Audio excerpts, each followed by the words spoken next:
యుద్ధం జరుగుతున్నప్పుడు ఆయుధాలు తయారు చేయడం వేరు, యుద్ధానికి ముందు ఆయుధాలు తయారు చేయడం వేరు. యుద్ధానికి ముందు ఏంటంటే కృత్రిమ లక్ష్యాలను పెట్టుకుంటాం. అంటే ఇటు నుంచి వస్తే ఎట్లా చేయాలి, ఇటు నుంచి వస్తే ఎట్లా చేయాలి, వాళ్ళ దగ్గర ఈ తరహా బాంబు ఉంటే మనం ఎట్లా చేయాలి అన్నట్టు.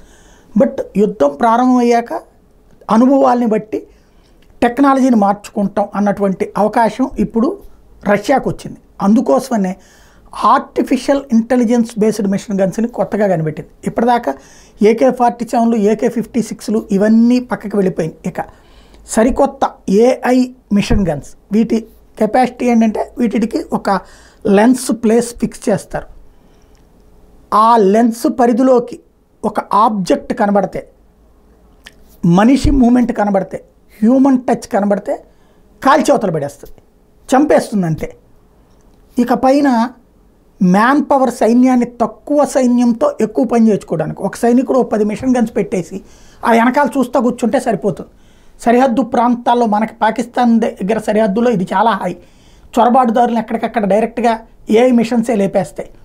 ఇప్పుడు రష్యా అట్లాంటి మిషన్ కనిపెట్టింది, దాన్ని ఇప్పుడు టెస్ట్ చేస్తుంది.